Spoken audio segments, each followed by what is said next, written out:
hikmati wal ilmi. Amin ya rabbal alamin. Mohon izin agak kurang adab nih para kiai, udah duduk aja di atas kan. Semoga yang hadir diberkahi oleh Allah SWT. Pendiri ma'had ini diletakkan di tempat yang sangat mulia di alam sana. Keturunan-keturunannya diberkahi, murid-muridnya, muhibbinnya diridhai. Amin ya rabbal alamin. Untuk mereka semua kita bacakan surah Al-Fatihah. A'udzubillahi minasyaitonir rajim. Bismillahirrahmanirrahim. Iyyaka na'budu wa iyyaka nasta'in. Shiratal ladzina an'amta 'alaihim ghairil Pesantren ini dibangun tahun berapa, Ceng Umar? Ingat gak? Kurang lebih sudah 170. 1880-an. 1890-an. Wah, itu zaman-zamannya Ahmad Khatib Minangkabau, Ahmad Khatib Sambas. Said Bakri Syato baru meninggal tuh ya, 1880-an. Ibrahim Al-Bajuri, ya itu angkatan ulama-ulama besar itu masih ada. Mekah dulu masih menjadi pusat Ahlus Sunnah wal Jamaah. Masih banyak sholawatan. Itu depan Masjidil Haram ada namanya Jabal Abi Qubais, itu tempat orang talqin dulu. Dan pendiri ma'had ini dulu pernah berkawan dan berguru kepada Syekh Ahmad Khatib Sambas. Saya baru saja dari walidnya di Sambas sana. Ya, kita ziarah ke orang tuanya Syekh Abdul Ghaffar kalau nggak salah namanya. Dan kalau boleh disebut ini salah satu ma'had yang tertua ya, salah satu. Ya, kalau kita lihat, wah ini 1880-an atau 90-an, berarti ini sangat tua sekali. Dan beruntung siapa saja yang terhubung sanadnya kepada kiai-kiai ajengan yang ada di sini. Kenapa? Karena sanadnya nanti nyambung ke ulama-ulama besar di sana. Saya dengar barusan, hatta Syekh Mahfud At-Termasi pernah ngambil sanad ke beliau. Ya, pernah mulazamah kepada beliau. Namun Syekh Mahfud At-Termasi lebih banyak menyebutkan nama Said Bakri Syato karena disebut dengan sanadi. Beliau menyebut gurunya itu sanadnya. Ya. Termasuk kitab yang di depan saya ini dulu ngajinya mereka di sana. Kitab Ihya Ulumuddin. Kenapa jilid keempat dan kenapa Kitabut Tauhid wa Tawakkul? Karena Garut ini negeri, bukan negeri nyebutnya, daerah yang unik, sangat-sangat unik. Dulu ada yang bercita-cita di tempat ini mendirikan negara Islam. Tapi mereka bukan seperti kelompok teroris sekarang yang mereka mengharamkan zikiran, salawatan, enggak, mereka tahlilan. Bahkan tahlilnya seperti tahlilnya para sufi.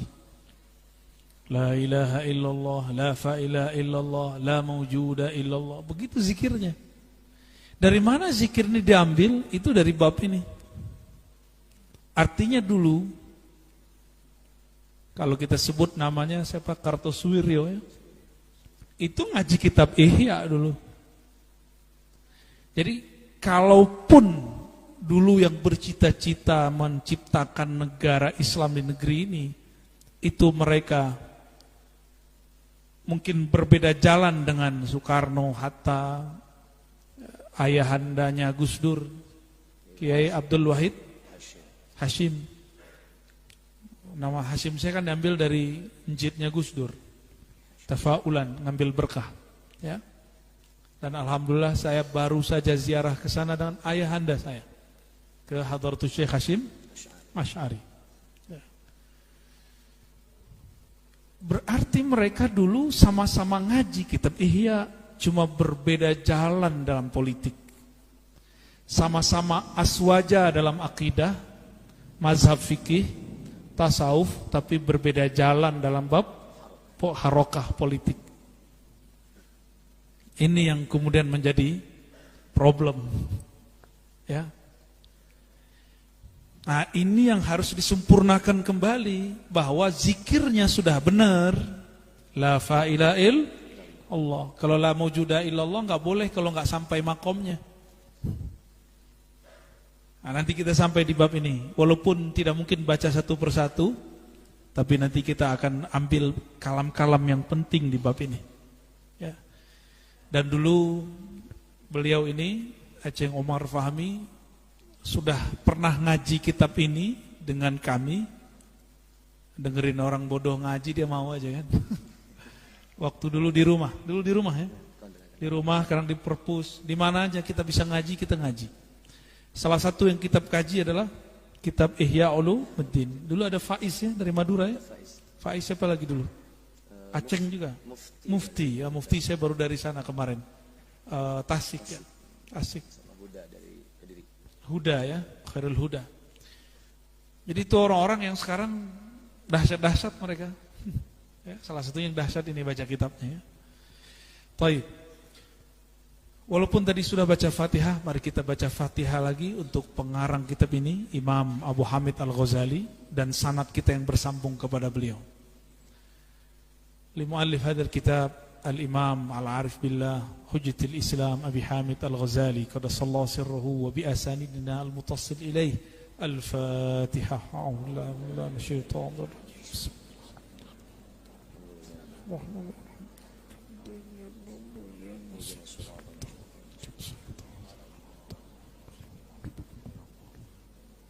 Amin.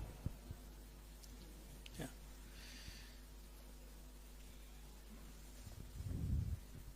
Qala al-Imam Abu Hamid Al-Ghazali qaddasallahu sirruhu, Kitabut Tauhid wa Tawakkul.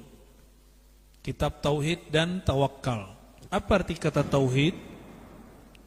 Tauhid dari kata wahada yuwahidu tauhidan. Berarti mengesakan Allah. Apa beda esa dengan satu? Satu itu ada duanya. Kalau esa nggak bisa dibagi. Satu masih bisa dibagi setengah, 0,5. Kalau esa nggak bisa. Ya, itu beda tauhid dengan wahid dengan ahad. Beda wahid dengan ahad. Ini secara bahasa. Beda lagi nanti secara ilmu ma'rifat. Ahad itu zatnya, wahid itu sifat dan asma'nya. Gitu. Ya, nanti ada penjelasan ke sana. Ceng mau baca? Ya, fadhal. Bismillahirrahmanirrahim. Wa huwa al-kitabul khamis min rubu'il munjiyat min kutub Ihya Ulumuddin. Bismillahirrahmanirrahim.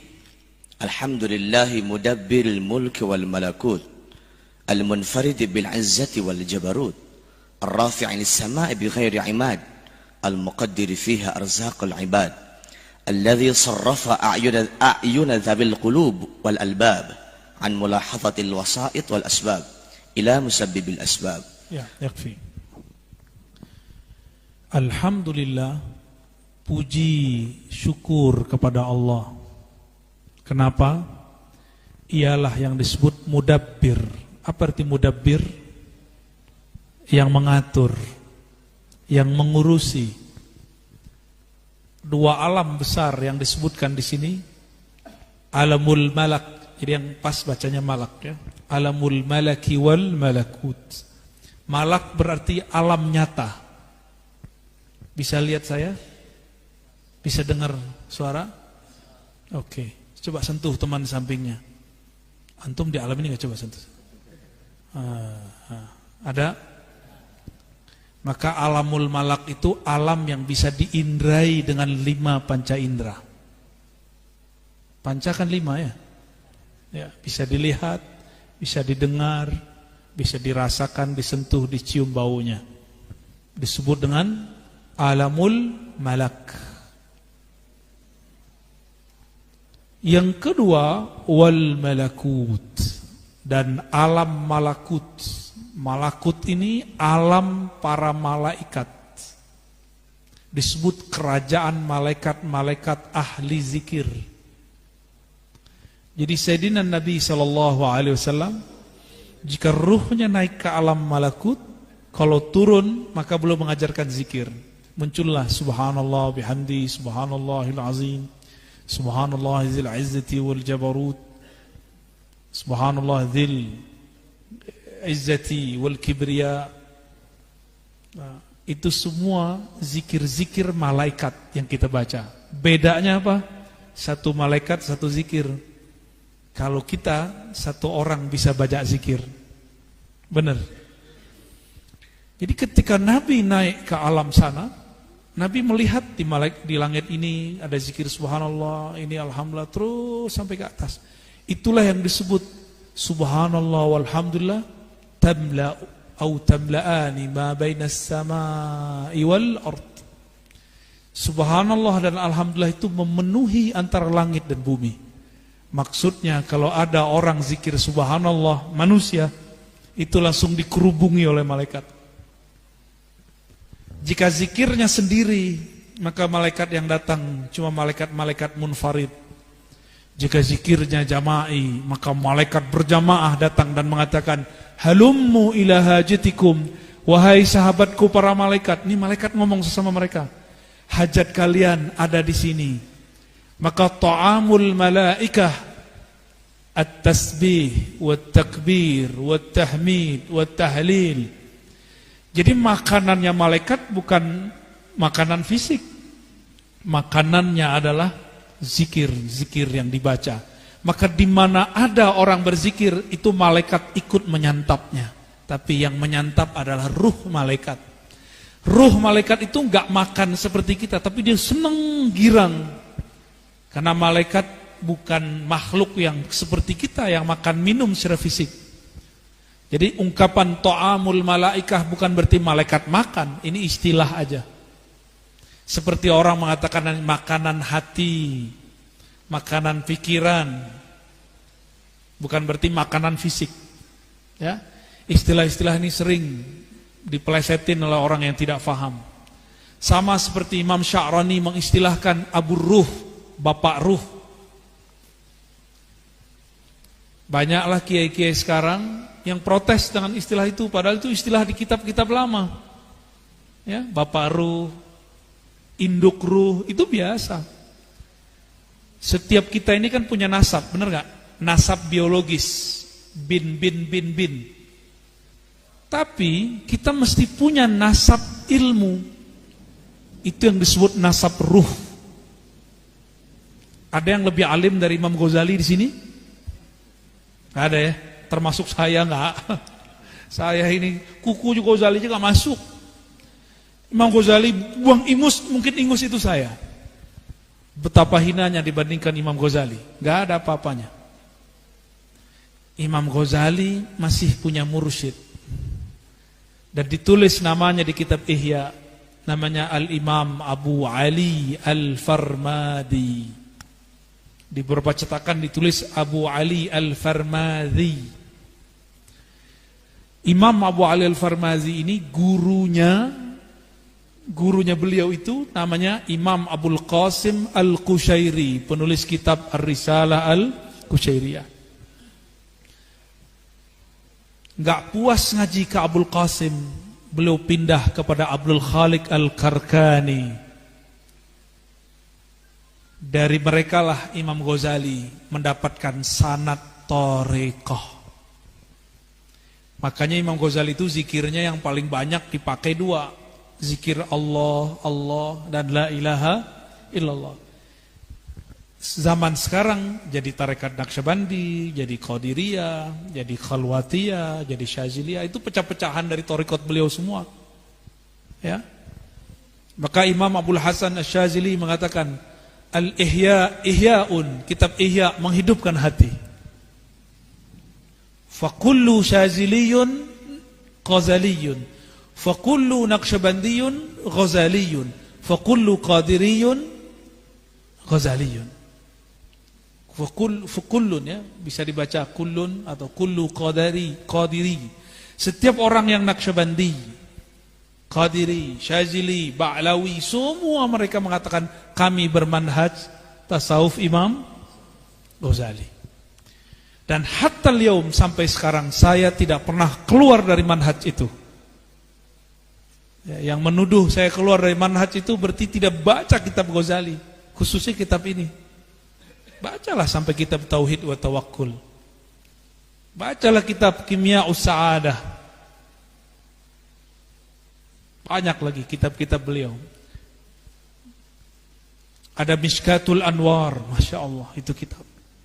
Itu yang kita ulang-ulang sekarang. Cuma kita istilahkan dengan istilah yang lebih mudah. Jadi jangan heran nanti hadirin, kalau nanti ada sesama ahlu sunnah nanti menganggap saya sesat. Karena saya mengembangkan yang di dalam bab at-tauhid wa tawakkul. Kenapa? Di tengah-tengah beliau nanti ngomong ini.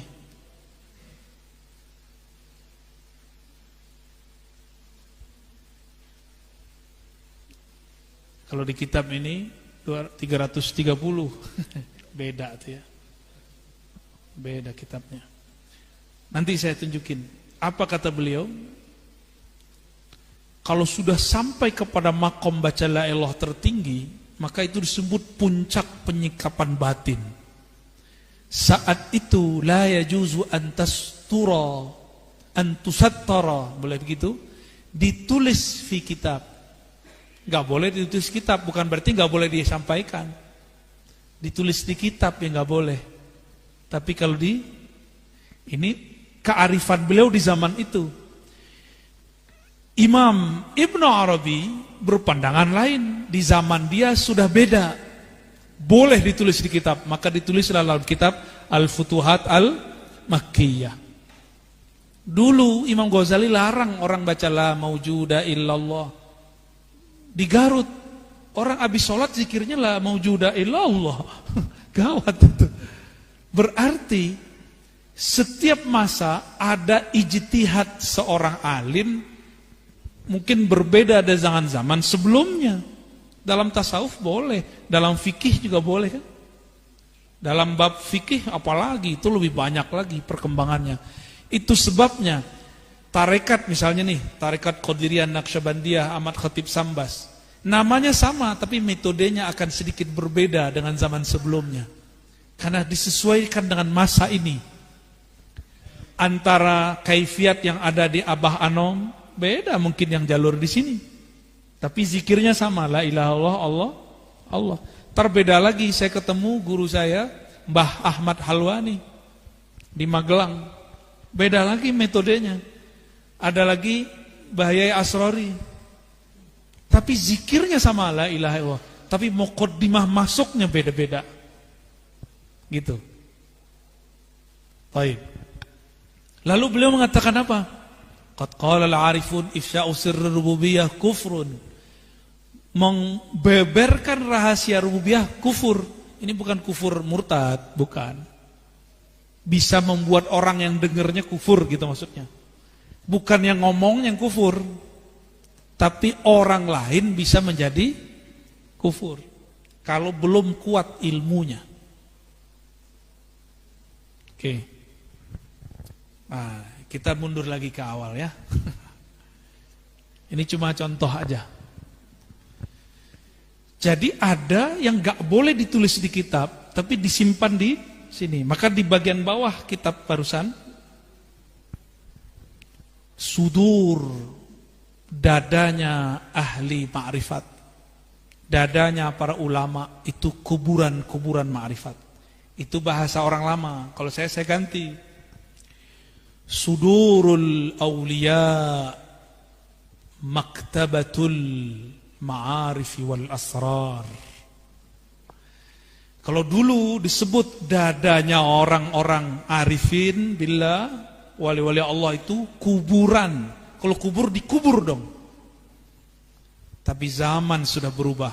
Kenapa saya katakan begitu? Ini kan bukan hadis ya. Jadi boleh beda enggak? Boleh. Dajjal Nabi saja enggak berani lawan. Di zamannya. Nabi Musa aja enggak berani ngelawan. Di zaman Nabi Muhammad pun belum diizinkan keluar. Ahlul Badar yang melawan ribuan orang pun tidak dipertemukan fisik, bertengkar langsung, berperang langsung dengan Dajjal.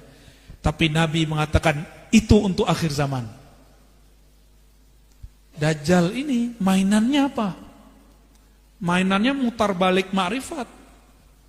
Ma'rifat surga neraka. Maka disebut oleh Nabi, surganya neraka, nerakanya surga. Apinya air, airnya api. Sesatnya itu benar, benarnya itu sesat.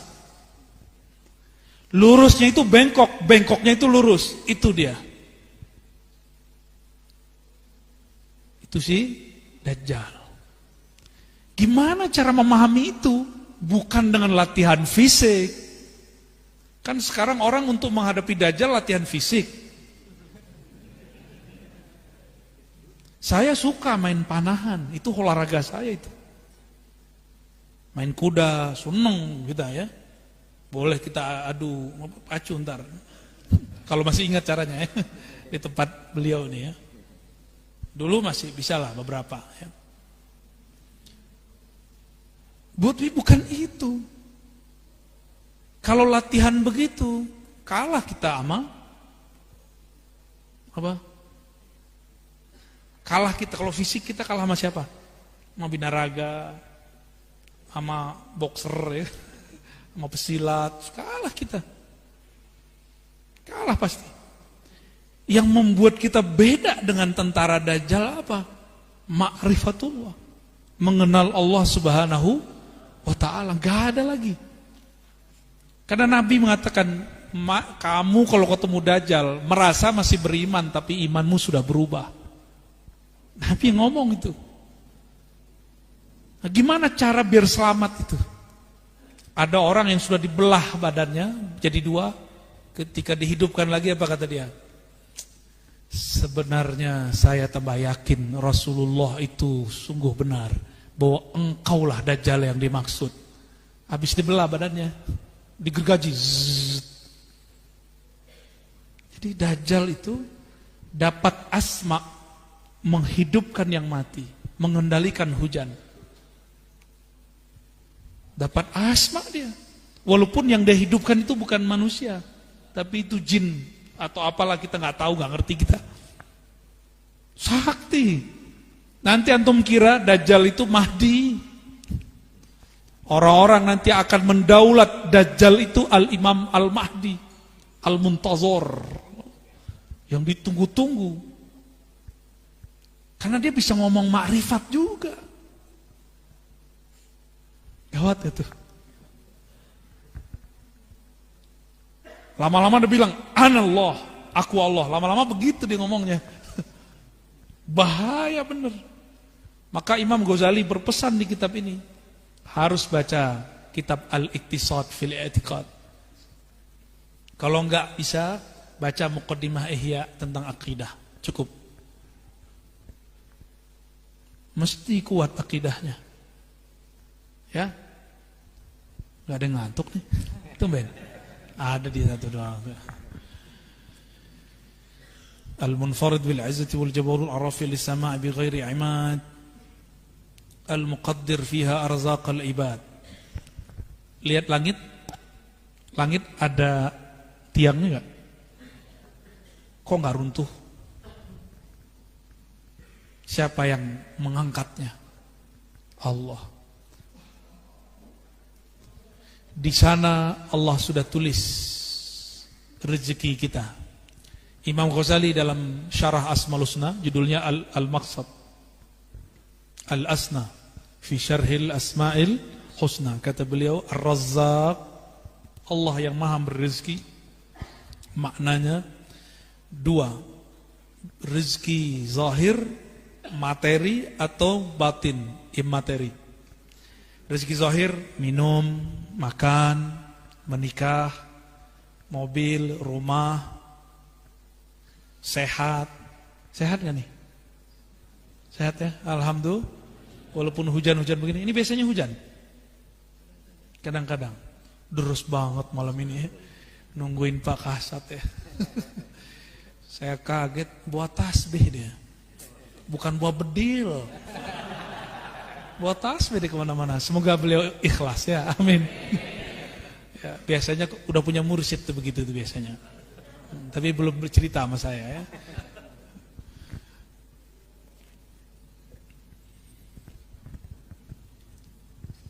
Ini langit yang di atas kita disebut as-sama'ud dunya. Langit bumi, langit dunia.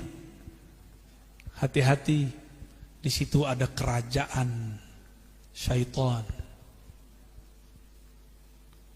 Dulu syaitan itu bisa tembus sampai jauh dan mereka punya tempat nongkrong. Ya, kafe lah kalau bahasa sekarang. Nongkrong dia, ngapain dia nongkrong? Dengerin gosip makhluk langit.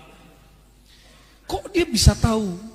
Karena dulu rajanya setan alias iblis yang bernama, ada nama pangkatnya di surga Haris, ada nama malaikatnya Azazil, itu nama malaikatnya itu. Tapi nama aslinya bukan itu, nama aslinya Ihyas atau Iyas, di kitab itu Iyas, yang berputus asa. Bukan Ilyas, bukan. Aisun, berputus asa. Ada yang bacanya Ahyas, Ihyas. Saya nggak tahu mana yang tepat ya. Tapi kalau dalam bahasa Arab, ini kan bahasa lama sebelum bahasa Arab. Ternyata dulu terjadi kiamat, meteor turun. Itu semua jin itu bertubuh fisik. Disebut Banul Jan. Mereka nggak boleh lagi nginjak bumi. Maka mereka pindah ke pohon-pohon, ke gunung-gunung, ke laut-laut.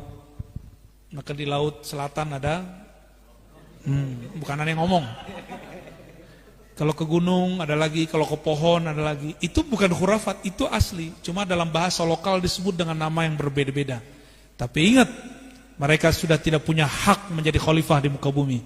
Maka kita nggak boleh takut sama mereka, tapi nggak boleh takabur juga. Biasa aja, lu gua selesai. Ya. Ini wilayah kami, jangan ganggu. Gitu aja udah. Nabi Adam turun, itu udah kisah panjang, udah ribuan tahun kejadiannya di surga. Ternyata iblis dulu namanya siapa? Iyas atau Azazil. Dia setiap naik pangkat itu diajarkan zikir oleh Jibril dan semua malaikat. Naik ke langit 2, langit ke langit 3, suluk berkhalwat di setiap langit. Canggih gak? Canggih. Antum belum ada yang naik ke langit kan? Maka sama iblis gampang diapa-apain. Itu sebabnya belajar zikir mesti pakai mursyid supaya enggak dimursidin setan. Wajib hukumnya. Saya saking takutnya diganggu itu, maka saya bermursyid dan mursyid saya banyak. Sampai sekarang. Separuh masih hidup. Dan tidak hanya satu torikot saya belajar. Banyak torikot. Kapan boleh pindah torikot? Kalau sudah diijazahin guru. Belum diijazahin guru yang pindah-pindah dulu. Ya, kecuali emang antum istikharah hasilnya ganti. Gak apa-apa. Saya diijazahin guru saya baru kemudian belajar torikot yang baru. Dijazahin lagi baru saya pindah ke torikot yang baru. Kayak gitu metodenya. Ya. Jadi sampai hari ini masih kolektor zikir aurat dan wirid marifat. Ya. Masih. Kalau ketemu siapa aja saya belajar ya. Taib. Itu malaikat berapa tahun sampai ke sana? Imam Tobari saya sudah sampaikan di berbagai majelis. 18.000 berzikir berkhalwat. Berarti suluknya lebih lama ya. Ada yang pernah zikiran 18.000 tahun? 18.000 tahun ini bukan 18.000 kali zikir. Ada yang zikir 18.000 tahun. Baru 18 menit udah ngantuk ya. Ini saya suruh zikir belum 5 menit udah hilang dia. Tapi hilangnya ruhaninya terbang. Matanya tidur, hatinya tidak tidur. Benarlah kata Nabi ya. Nabi kan ngomong al ulama warasatul anbiya. ulama pewaris para nabi. Nabi itu matanya tidur, hatinya tidak tidur. Siapa tahu ya. Itu mesti diturunkan ke wali-wali. Santri-santri zikir mesti merasakan itu walaupun sekali seumur hidup. Karena itu warisannya Nabi. Mesti merasakan itu. Mata tidur tapi hati enggak. Antum harus ngalamin itu nanti. Dan itu maharnya zikrullah. Maharnya apa? Zikrullah. Kita lanjut dulu ya. Di langit al-muqaddar fiha arzaqul ibad. Di langit itu Allah sudah takar rezekinya hamba. Maka rezeki kita bukan di tempat kita bekerja. Rezeki kita bukan oleh orang tua. Rezeki kita bukan di penguasa. Rezeki kita bukan pada para pedagang. Rezeki kita ada di langit. Udah ditulis. Saya menyampaikan kisah biasanya untuk bab ini. Murid dari Rabi'atul Adawiyah namanya Rabi'atul Basriyah. Biasa perempuan di mana-mana selalu galau masalah rezeki. Apa yang dimakan besok? Nanti anaknya kalau lahir sekolahnya pakai apa? Pasti itu jadi polemik di mana-mana. Walaupun Ning atau Bu Nyai. Kalau di Sunda nyebutnya kalau Ning apa? Nyai? Nyaina. Ya. Walaupun dia Nyai, Nyaina, Nyaiha, Nyai itu sama semua. Urusan begitu semuanya sama. Ini Rabi'atul Basriyah, murid wali kutub. Murid wali kutub masih resah, risau. Kata jemaah tabligh nih, risau. Yang dirisaukan bukan gimana ngumpulin umat ke masjid, yang dirisaukan besok makan apa. Sampailah wiridannya baca surat Az-Zariyat. Wa fis samaa'i rizqukum wa ma tu'adun. Terhentaklah Rabi'atul Basriyah ketika dengar dan baca ayat ini. Oh, di langit sudah dijamin ya. Di langit ada rezekimu. Wa fis samaa'i rizqukum wa ma tu'adun, dan semua yang dijanjikan untukmu. Percaya enggak sama Al-Qur'an? Saya benar. Antum gak usah khawatir besok makan apa. Yang penting kerja-kerja. Ambil asbab. Rezeki masa depan kita serahkan kepada pemilik langit dan bumi. Insya kawan saya pemilik apa namanya kalau mobil ngumpul-ngumpul banyak tuh apa namanya? Pura-pura bego ya. Showroom. Kata orang kalau lagi musim pandemi banyak yang tutup. Dia malah nambah 2. Saya juga bingung ketemu dia. Kan banyak yang tutup tuh di Tanah Abang. Dia malah buka. Oh, berarti Allah lagi putar-putar rezeki nih. Ya, diputar aja. Al-yaum nudawiluha bainan nas. Hari keberuntungan itu Allah gilir aja. Giliran dapat bersyukur berbagi, giliran gak dapat ya urut-urut dada lah. Taib. Jadi yakin kepada Al-Quran. Jangan pernah meragukan rezeki dari Allah. Yang penting ambil asbabnya. Dagang-dagang, ngajar-ngajar, ngantor-ngantor. Apa terserah. Yang penting harus ada asbabnya. Selevel Nabi Muhammad SAW. Itu tangannya chipnya surga. Fingerprint surga dia tangan Nabi. Wallahi. Apa yang beliau mau lewat tangannya selesai. Tapi ketika musim perang, paceklik, habis semua bahan. Nabi mesti ada asbab. Maka dikumpulkan air, dikumpulin cuma saja satu gayung. Nabi begini kan, keluar air dari tangannya. Tetap harus ada asbab. Kalau enggak nanti orang menyembah Nabi Muhammad SAW.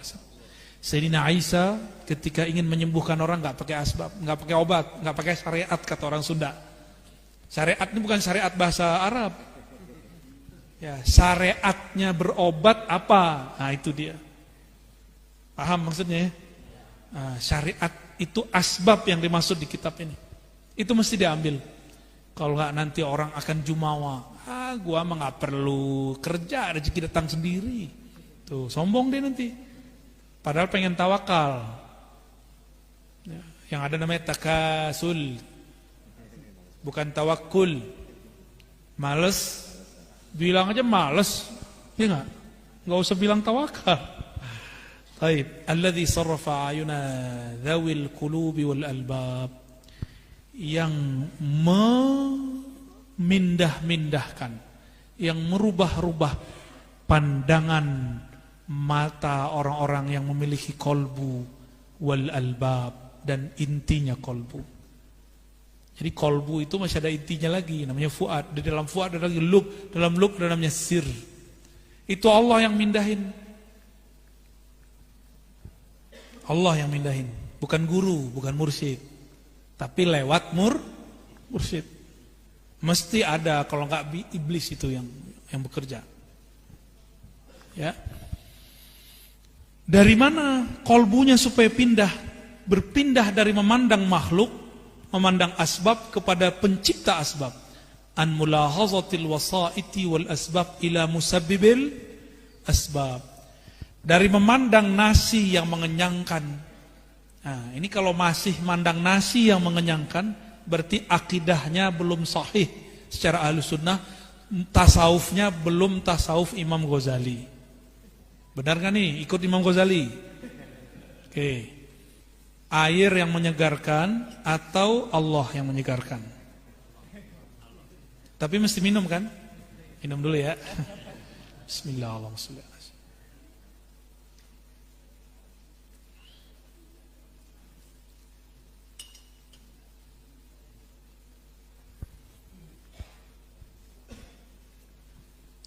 Ketika terbersih di hati, ini sudah inti kitab nih. Saya baru baca mukadimah tapi inti kitab ini. Terbersih di hati saya bahwa yang menyegarkan itu air. Maka kata Imam Ghazali dalam kitab ini, itu syirik yang tersembunyi, syirik khafi. Gimana? Makan, terbersih bahwa makanan itu mengenyangkan, itu syirik khafi. Terus gimana caranya? Maka bacalah ini. Jadi orang baca mukadimah Imam Ghazali udah jadi wirid. Ini mukadimah ma'rifat. Ma'rifatut tawakkul, ini dia. Kalau orang sudah diberi ma'rifat tawakkul, bertawakal, beralih pandangnya dari nasi yang mengenyangkan kepada Allah yang menciptakan nasi.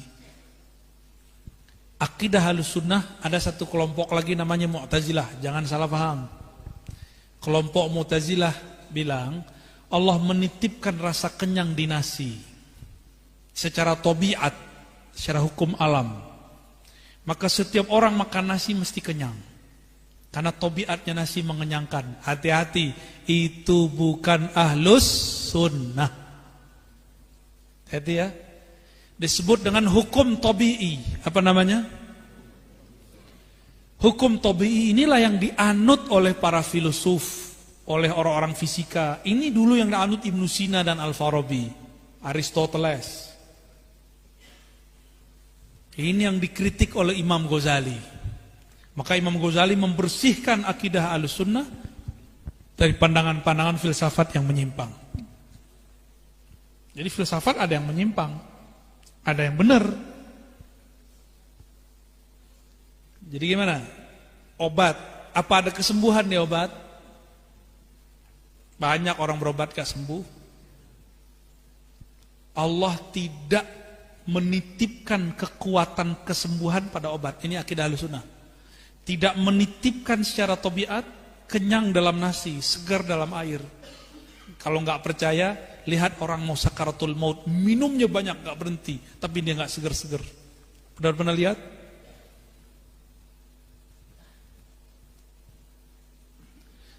Di masa Rasulullah ada orang yang sudah membunuh banyak musuh di medan juang, tapi Nabi bilang dia masuk neraka. Sahabat nggak ada yang percaya. Itu cuma urusan air. Air 1 gelas nggak dapat. Dia bilang aus, aus, aus. Orang mau datang, nggak kuat dia menahan sakit dan haus, karena dia menyekutukan Allah dengan air.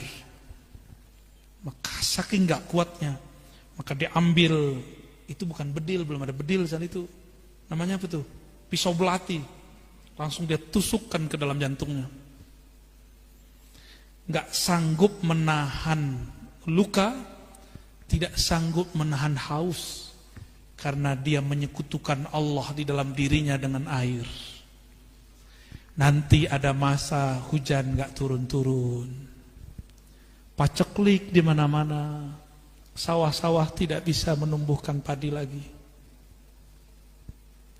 Jika kita menyekutukan Allah dengan beras, nasi, nanti datang Dajjal menciptakan beras.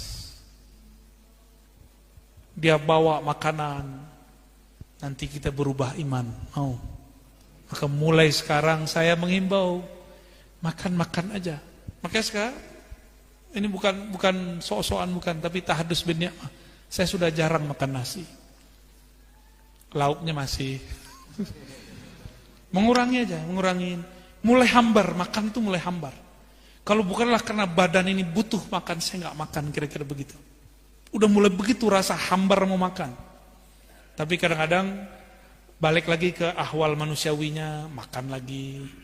Apalagi orang Sunda kan punya nasi enak tuh, apa namanya? Siliwut, nah itu berarti arozinya lagi muncul tuh.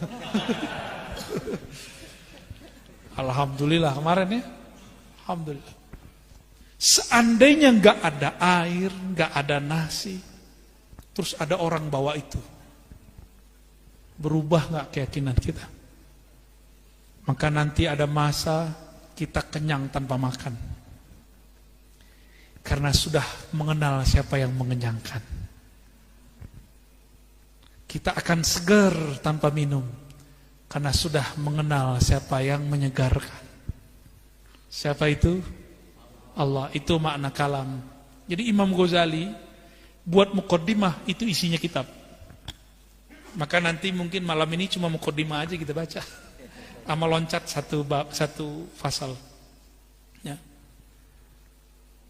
Gak masalah. Seperti Ibn Arabi setelah Ibn Ghazali, itu dia buat syair di setiap bab. Paham syairnya, paham sampai ujung bab. Imam Ghazali ngerti kalau kita susah baca syair, maka dia pakai nathar, prosa dia. Alhamdulillahirabbil. Maka saya sangat cinta kepada Imam Ghazali.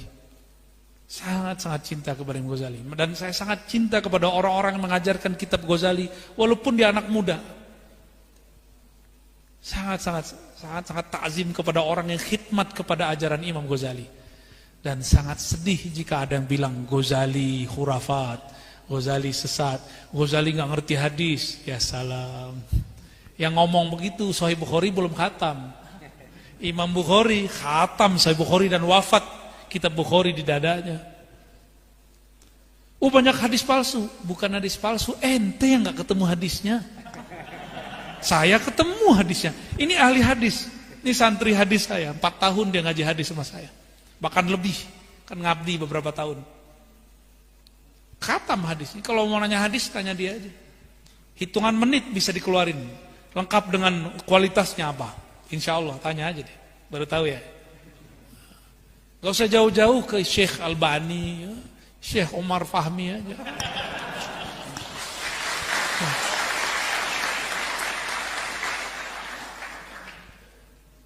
Kenapa jadi tepuk tangan begitu? Bid'ah.